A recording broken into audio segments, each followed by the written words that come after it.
Madame, hello, Docteur Prince. Bonjour. Seigneur Prince, Namoni Babengio, Seigneur Prince. Lelo, toye na biro na yo. Est-ce que vous pouvez biso vraiment lelo yoza nani? Hein? Pe ozo sala o eza nini? Expliquez biso nan. Moi, je suis traditionnaliste et je suis doté d'une vocation ancestrale. C'est une vocation que je n'ai pas reçue, connue ou bien à l'humanité ou bien à la faculté.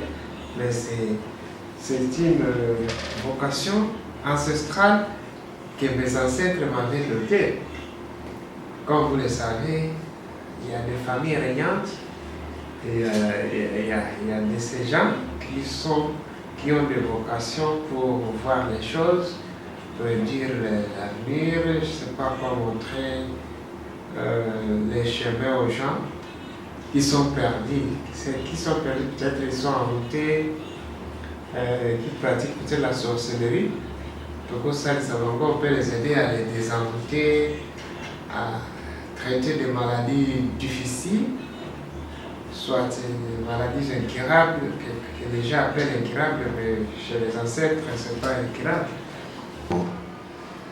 En parlant des cultures, des traditions, où tu peux évoquer Bissoa, Makamba, ancêtre, est-ce que au écolaki yango epa ya mutu moko boye ou bien batikelaki yo ou bien otamboli kaka boye olali oloti ndoto olobi te puisque tozomona oza na aspect ya bapaster bato ebele bayebaka te spiritualité ancestrale bayekolaka yango te mayele eza mayele ya classe te on n'a pas appris ça à l'école parce que tradition eza vocation oyo bancêtre na yo balege yo.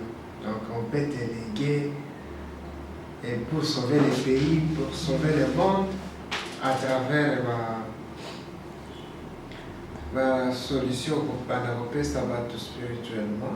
Tu peux sauver ton pays, tu peux sauver le monde, tu peux soigner les maladies incurables, les maladies difficiles, donc entre autres les maladies spirituelles. Tout ça est sakabato. Mais on n'apprend pas la spiritualité. Donc pas na yo condition exacte que après puisque tout le monde a payé belé puisque kalawana nyonso zalaki wa po ko bimaka na moment oyo otozo la élection otozo la décembre otozo comprendre te vraiment. Ngana yeko na décembre te ngana yaka tanka babota kangai de na yaka. Donc c'est décembre parce que décembre n'importe où tu as décembre un gars traditionnaliste oyo naza reconnu sur le plan céleste. Si je parle de céleste donc éternel là qui est international même pas parce que l'international est limité il faut en dehors des frontières mais gars naza sur le plan céleste. D'ailleurs na Kinshasa parce que na vie badola c'est embelé d'être dans la Canada kuna ya Congo na Dubai esika tozalaki tofandi si tokoya kotopo na kosalisa bandeko na biso bakongole tena moko abengi nono aza na baproblème moko asalaki projet na nga me bandoki bakoteli ngai to bato ya mokili bato ya misala mabe bakoteli ngai tout ça ngai na $1 million nakomi na se retrouve naza na 500 000 parce que bazochite problème aobenga ngai comme ça na mosalisa ye po développer aza na entrepreneur aza na millionnaire aza na bien oyebi ke toza na Kinshasa balingi tembe mingi balingi bato bakutana est-ce que oza vraiment na batémoignage ebele bato oyo sunga ok azalaki mpe na problème na mosala azui solution oyo pe azalaki maladi abiki. Normalement d'abord le témoignage mingi parce que spiritualité eza lokola service d'intelligence eza secret mingi eza fo mutu okosalisa ye lelo akomi ndenge akomi akokende na radio te Tu vois, parce que si il y a qui est pastoral, on a comme baptisé que prophète parce qu'il a vocation à la nature. Pour tout travail, pour tout soit bola, riche, politicien, commerçant, homme d'affaires, entrepreneur, humanitaire, union surtout. Tout ça, c'est le problème. Surtout la spiritualité. Bon, na carrière na yo, spécialisation na spécialité na yo, eza nini. Osali déjà bambula boni na musala on expérience aux anam. Oh vraiment depuis Seigneur Prince à kota ki na terrain a bandi sikoyo bateau fuli osali une spécialité na yo eza nini. Ma bandi vraiment depuis pourquoi j'ai commencé ma carrière.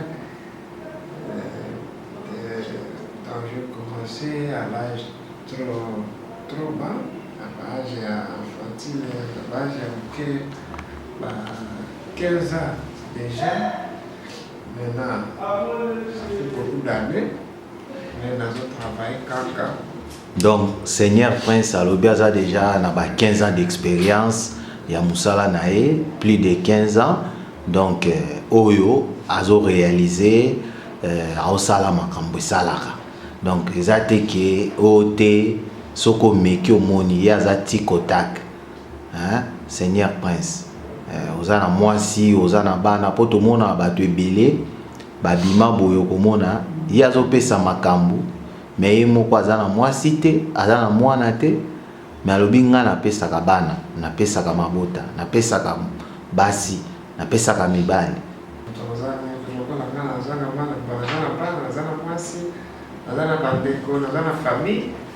Donc, nous avons vraiment intégré. Donc mbongo na yo eza na condition te mbongo ya Seigneur Prince mutu nyonso akolia ngo. Nga biloko wana mbongo nasalaka te. Kana kosalela entreprise na yo millionnaire avancé. Nako soki obandaki ndenge nini oza na baproblème, même ti oza na baproblème te, nakosalaka activité oyo ekende liboso. Ezala bureau, kopesa yo bacontre-attaque parce que okozala na mbongo ebele, mais dans l'absence de tout se retrouve comme pauvre.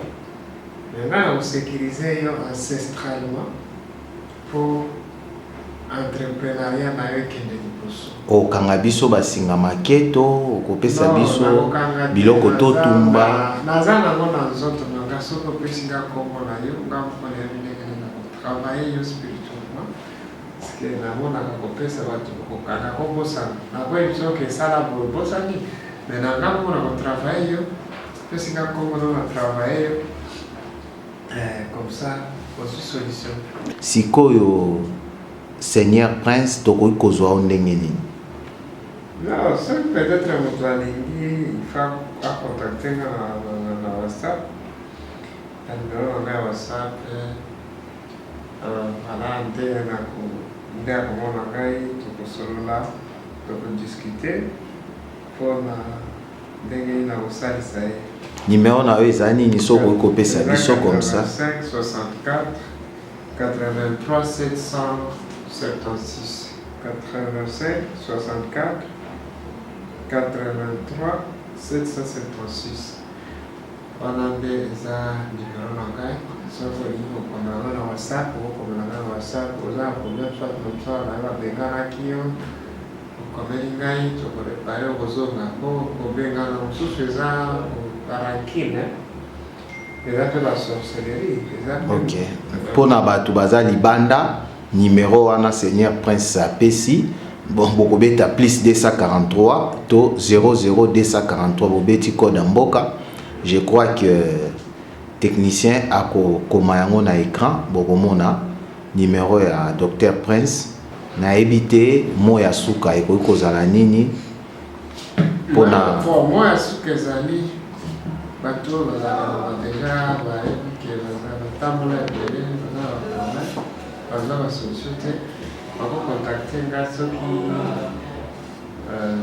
balingi parce que eza question ya volonté Les appels questions à venir. Ceux qui sont prêts pour consulter, dans ça, c'est pas dans le problème, dans il y a vie, dans la maladie, quand ils sont liés à la sorcellerie, liés à la mokili, dans la mokili. Les bébés, puis ça va tourner, tout ça. On va contacter la solution.